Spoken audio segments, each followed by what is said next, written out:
Welcome to Remarkable Lives.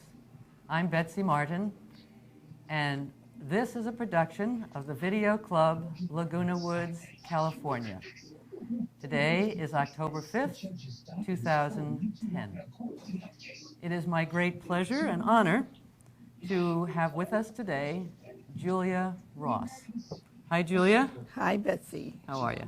I'm fine, and you? I'm doing pretty good. Good. You have lived a remarkable life, and I'd like to ask you some questions. For example, what are your lifelong interests? What have you been passionate about all your life? Well, my family comes first. I just couldn't have survived this life without my family. My sisters, my brothers, my parents. It's been wonderful to have my family. And the second thing is dance. I've always loved dance. I find it transforming. And then the ocean. I was brought up near the ocean, and I find it relaxing and a joy just to watch the waves and listen to the roar of the waves breaking. You still go down to Laguna Beach to rejuvenate yourself, don't you? I definitely go. I try to go at least once a week, even if I go myself. And then I talk to people, and I walk around and go to the art galleries. Nice. Who influenced you the most in your life, do you think? I think it was my paternal grandmother. She was a very independent woman and really a feminist when, even as a younger woman in Russia. And she was a revolutionary. She felt that the Tsar should be overthrown. And then when she came to this country, she started to lecture on the need for collectivization and the importance of the working class, so on. So anyway, she inspired me. She was really kind of a rebel. I'm not really such a rebel, but a little bit. You may not call yourself a rebel, but you've been very influential in making changes in our society, and I'm very proud of you. Well, thank you. I feel kind of overwhelmed. Your father, your father also had that same rebel spirit as his mother, didn't he? Yes, he was a union organizer when he was a plumber. He then became a builder, but he always was interested in the working class, and then he got very interested in peace. When he was older, he went around the world on a peace project, trying to bring a peace film to the world, and he thought if everyone saw a peace film that was made by the great thinkers of the world, there would be peace on earth. And then he began to show with a movie projector various peace films in Los Angeles and Santa Monica, where he lived. And now he started a school, didn't he? No, he didn't start a school. He was very active in the Jewish community. He was on the board of the Reseda Home for the Aged, and he built a playground for the Santa Monica Bay City's Jewish Community Center. And in Santa Monica, he did a lot for seniors. He got them to build little almost cottages on the sand where they could play cards, and he would go before the city council and get signed, all the seniors signed petitions, and he would organize it. So you came from a family of activists, didn't you? I guess so. I guess so. You never thought about it that way, did you? Well, let's get down to when and where you were born and what was your original surname. I was born in Jacksonville, Florida in 1918, and my surname is Weiselman. And my mother and father immigrated from Russia, the Ukraine, just before the First World War. And they moved to Florida when my mother had a skin disease, and the doctor told my father that he should take her out of Chicago, where they met and got married, and go to a climate where there was ocean, salt water, and a lot of sunshine. So he got on a train, and he was an adventurer, never was afraid of what could come next, and ended up in Florida. Now, when were your mom and dad born, and what were their names? My father was Abe, and he was born about 1893, I believe. And my mother about 1897, and her name was Elsie, but we always called her Ella. Everyone called her Ella. Of course, I called her Mom. Mama, I called her Mama. And your mom's last name, original last name? Was Berger. Yeah. And Dad? She came from a little shtetl near Kiev, and my father came from a little shtetl near Kiev, but they never met in Russia. They met in Chicago. What language did they speak at home? Yiddish? Russian and Yiddish, and they wanted very much to learn English, so they tried to speak English with us, and we learned a little Yiddish and a little Russian, but and I also went to school and learned a little Yiddish, and it's a fun language. I still love some of the idioms. They have some great sayings too, don't they? Yes. Now, how many brothers and sisters were there? I had a wonderful sister, a year younger than me, and her name is Sophie, and she's still been the most wonderful sister anyone can have. And I had two brothers. I've lost my brothers in the last few years, which was very sad, because they were in their only 80 and 82 when they died. And my sister and I are 90 and 91, and it's very hard to be without them. And their names were? The eldest of my brothers was Irving, and the youngest was Hal. Very good. Now, you said your family went down to Florida to try to get your mom's psoriasis better. What experience did you have in Florida as a child that influenced the rest of your life? Well, there were two experiences, one in dance and one my fear of and knowledge that there was lynching going on of black people in Florida. I was so appalled and shocked and horrified that I made a vow to myself, even as a child, I think I only must have been around 9 or 10, that I would all my life do whatever I could so that there would be no more lynchings. And then for dance, I was once crossing a stream and I fell in the water, walking on the rocks, and my father said, "You're clumsy." And I said to myself, I better go to dancing school, and so I will never be clumsy again.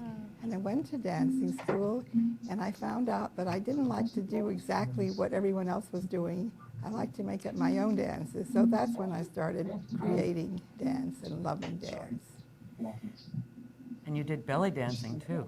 Well, that was very late. That's after I moved to Leisure World. Show us a few of your movements. Oh dear.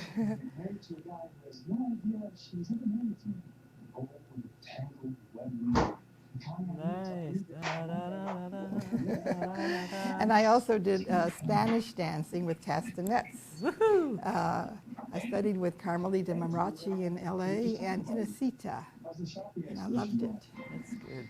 And you were involved with Eva Desca Garnett, too, one of the Laguna Woods Village residents.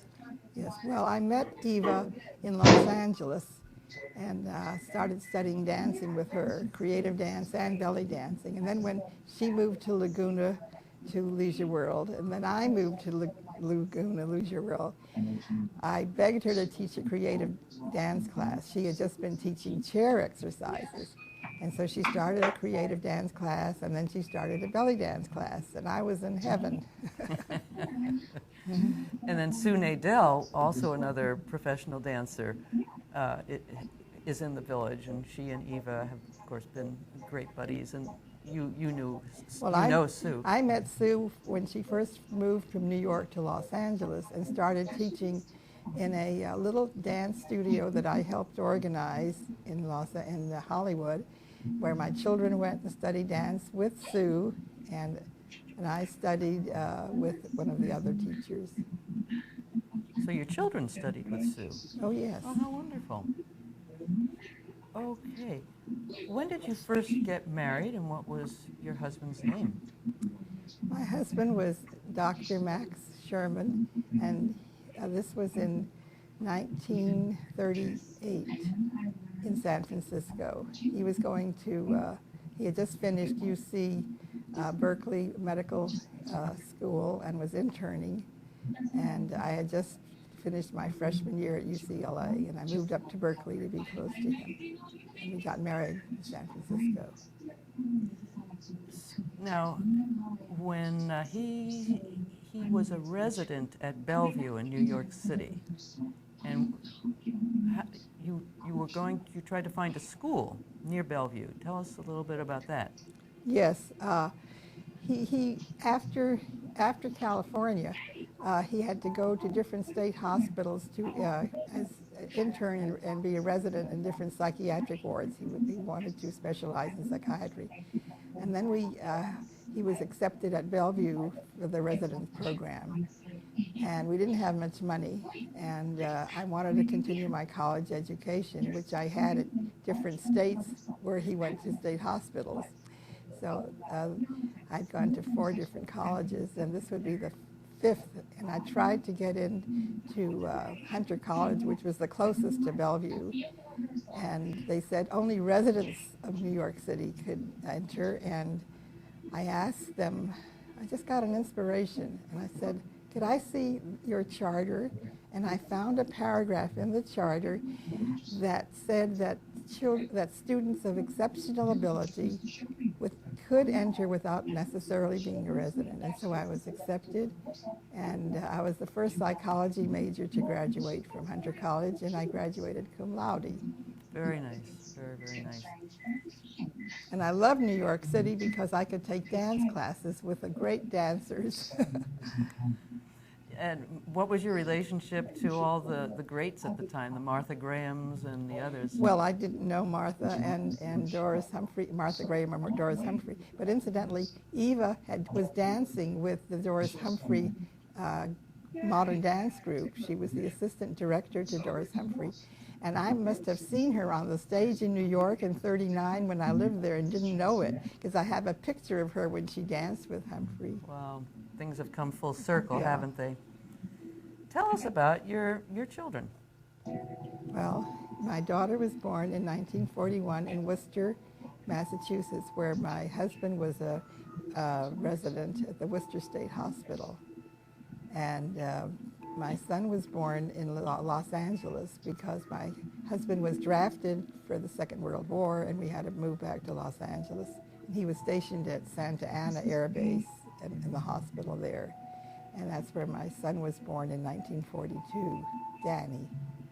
And your daughter's name is? Linda. So she's Linda Sherman. Right. And Danny Sherman. Right. Very good. Tell me a little bit about them. Well, both Linda and Danny were very creative in the arts.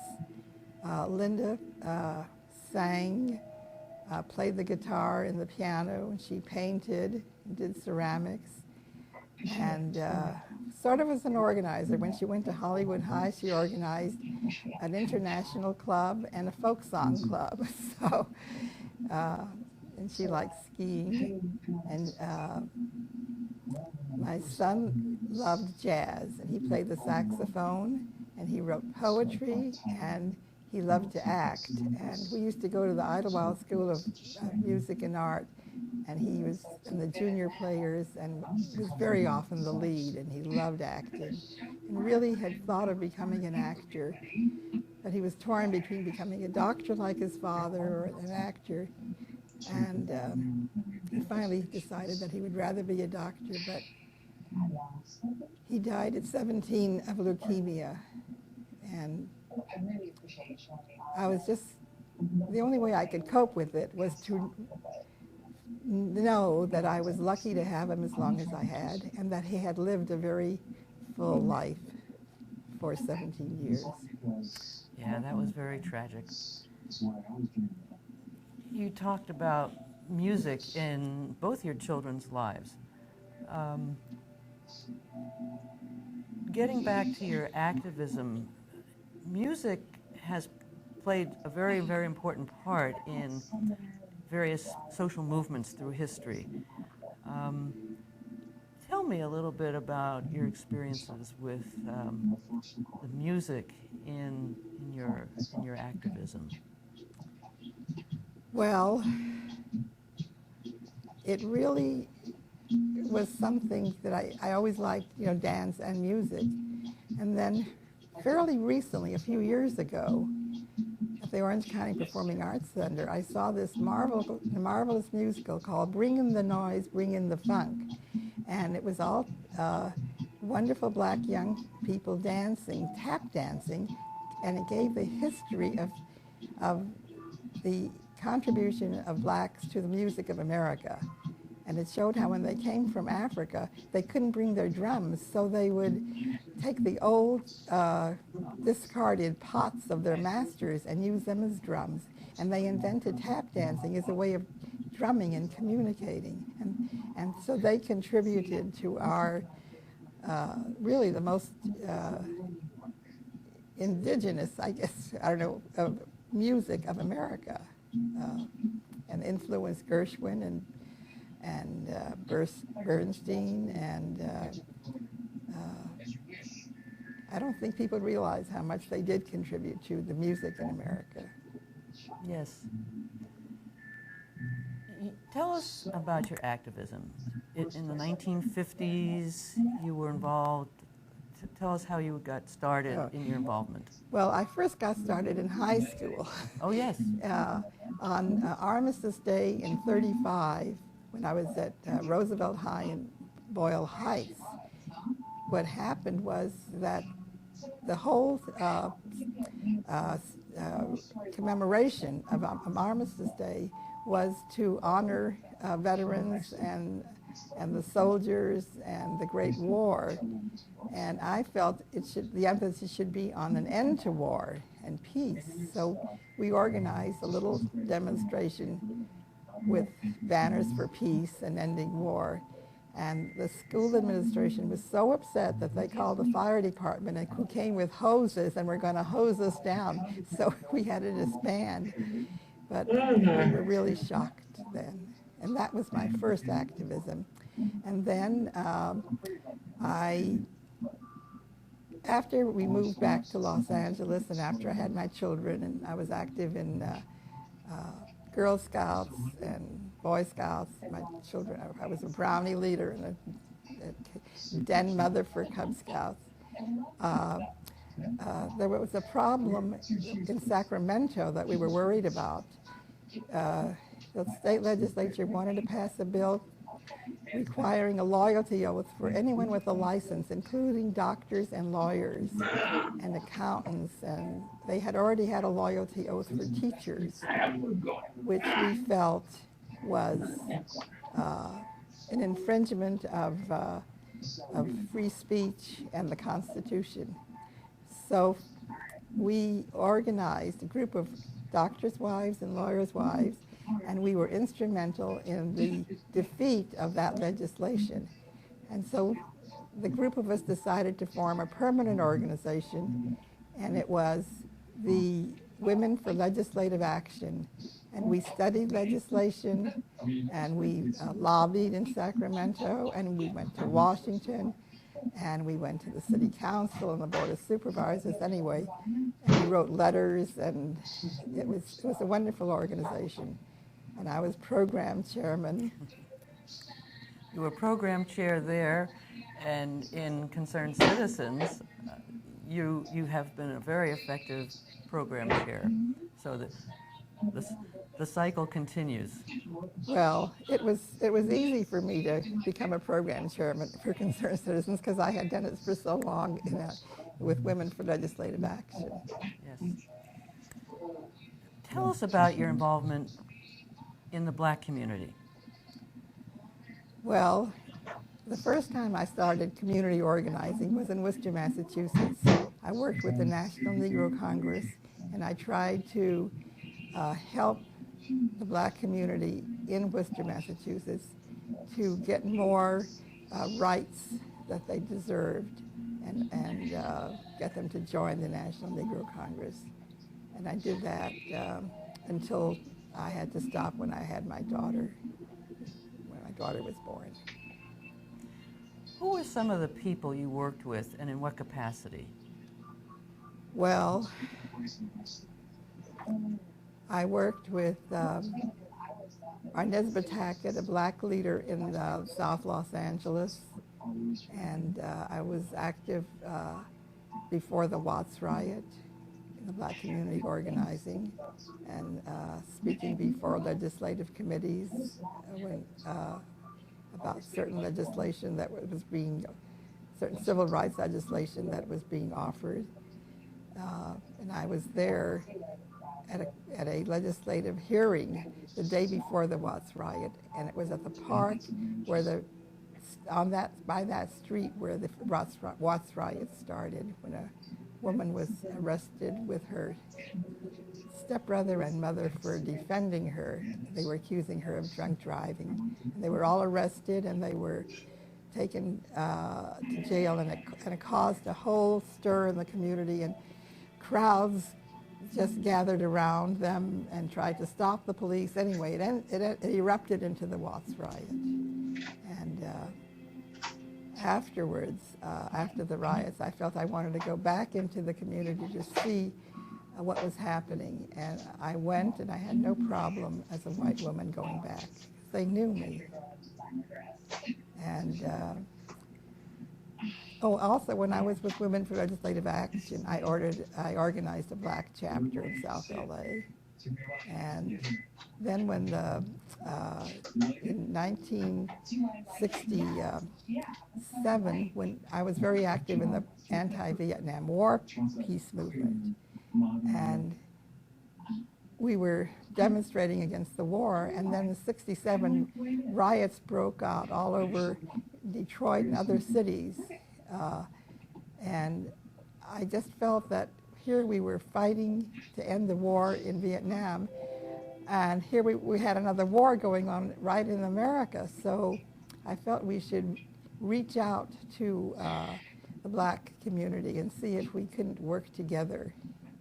And so we had a meeting with some representatives of different organizations, including the Black Panthers. And as we sat around the table, I noticed that none of the Black people were talking. And we were just talking about our plans and so on. And finally, I said, what can we do to help you in your struggle? And then they all started talking about what they needed, how they needed help, because they didn't have much money. They needed a mimeograph machine. They needed this, they needed that. So we did bridge a gap then. Now tell us about the voting rights movement and how that all developed in the United States in the 50s and 60s, and how you were involved. Well, actually, I wasn't specifically involved in the voting rights movement, but I was involved in the civil rights movement. I worked, actually, when in the Black community organizing for the Poor People's Campaign, the march in Washington in 1968, which I went to, and out of which there was more legislation passed. But earlier than that, in '67, in South Carolina at a bowling alley which was segregated. There was a protest, and the police shot and killed 3 Black students who were protesting segregation. And I organized a demonstration in front of the Los Angeles City Hall with then City Councilman Tom Bradley, who later became the mayor. And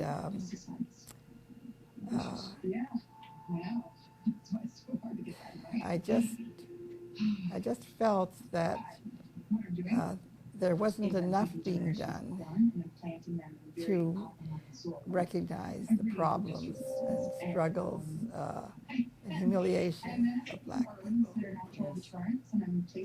You've done a lot to make our society better, and we definitely appreciate that. You were on the Peace Action Council. What was that all about? Well, I represented Women for Legislative Action on the Peace Action Council, which was a coalition of organizations mainly to try and end the Vietnam War. But also I was involved in the beginning of Women's Strike for Peace. And they, that was in November 1st, in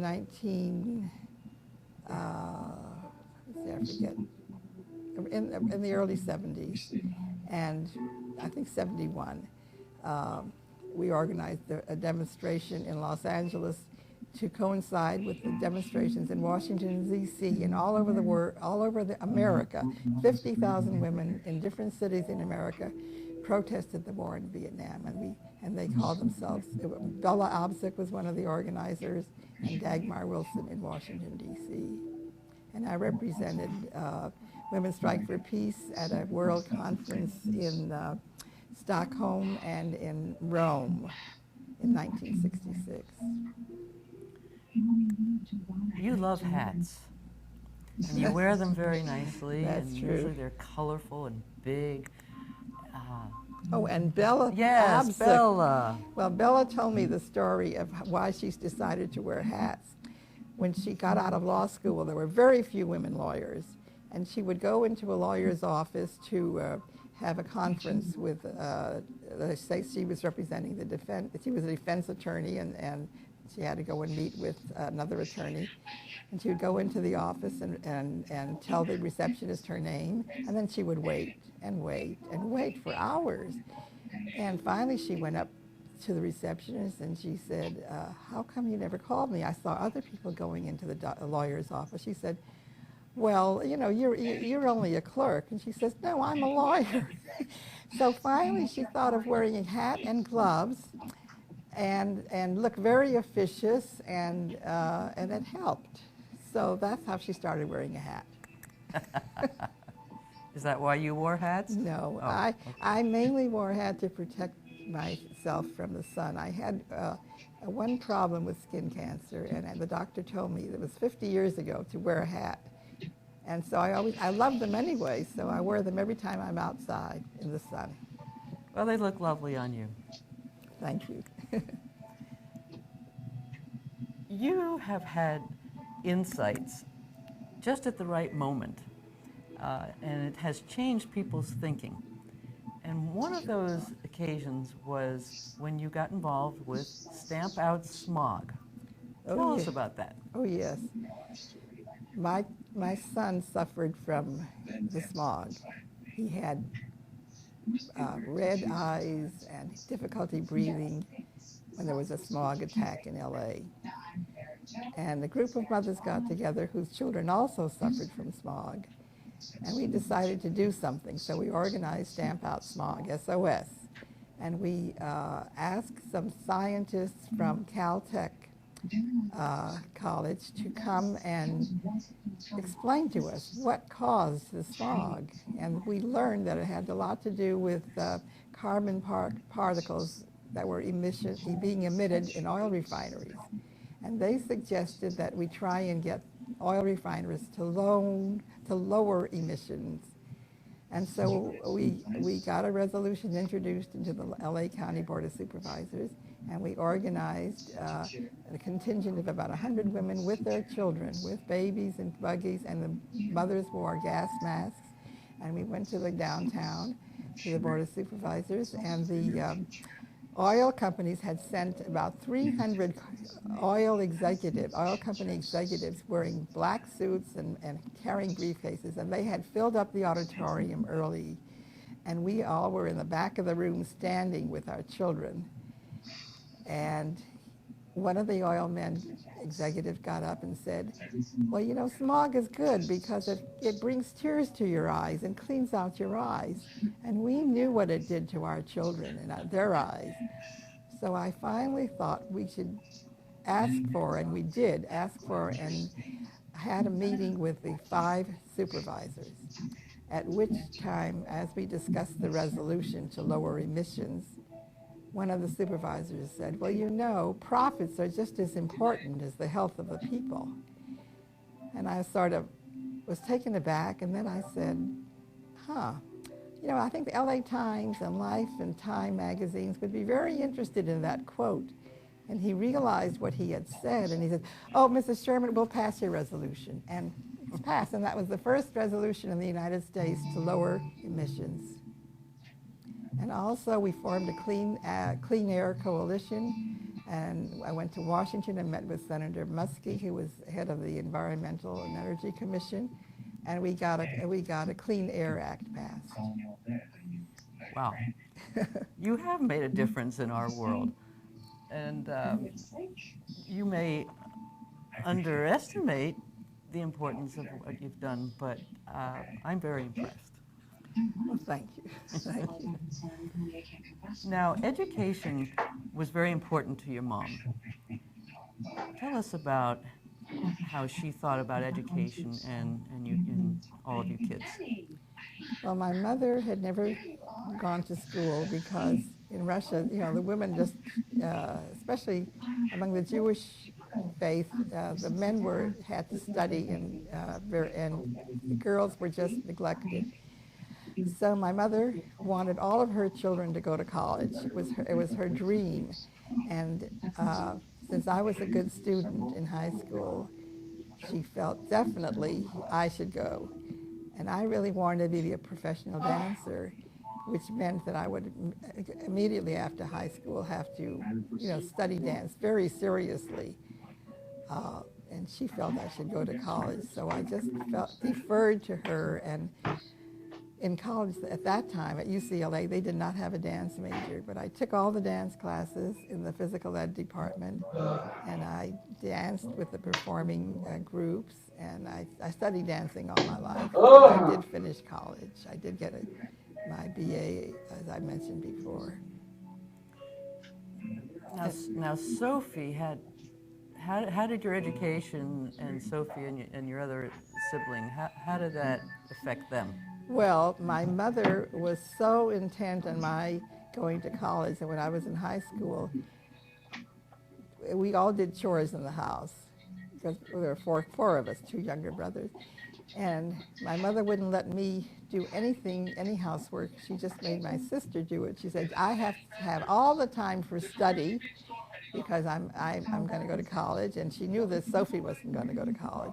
Poor Sophie had to do all the washing dishes, sweeping, et cetera, et cetera. So I always felt guilty about that. How did Sophie feel? She just was very nice about it. She just did it. She just accepted that's the way it was. She became a very successful businesswoman without a college education. Yes, and she lives in Santa Barbara now? She lives in Santa Barbara, and her hobby is stained glass windows, and she's been a wonderful sister. Wonderful. That's great. Now tell us how you got married a second time. Tell us some of those details. Well, after my son died, and also I didn't mention that my daughter developed a mental illness when she was about 19, but luckily, because of her interest in all the creative arts, she's had a full life with her painting and her music, and she's in a choir and performs, and she leads folk singing with some adult daycare groups, and I'm really proud of her. Anyway, unhappily, unfortunately, my marriage with Max ended in a divorce. And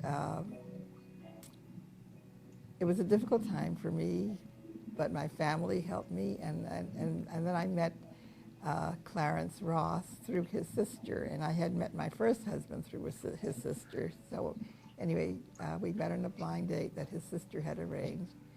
And he was in the printing business, so he helped me by printing flyers for my different organizations.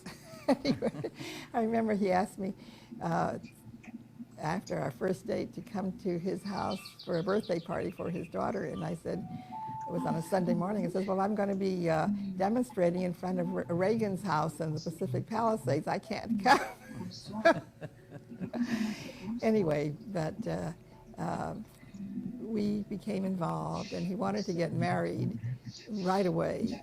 He had been divorced recently, and I said, I don't know if I believe in the institution of marriage anymore. So I said, but I'll live with you. It's accepted now. Young people do it all the time. So he wasn't happy about it. And I said, one day I'll marry you when I get over this fear of signing a contract that doesn't mean anything. And so I did marry him 7 years later, and we lived together 13 years legally until he died in '92, and that's when I moved to Leisure World. You had a very loving and happy and fun-filled relationship with Clarence, didn't you? Oh yes. He after the printing business, he got with a partner, bought the old Technicolor studios in Hollywood, and managed the studio. He would rent it out for different shows like General Hospital and Soap, and even the Jackson 5 performed on the sound stages. And I used to watch them all. It was fun. It was a fun life with him. That's great. How long did he live, and when did Clarence die? As I said, he died in '92, and that's when I moved here. And I loved his children, especially his younger daughter, Jan. We've been very close.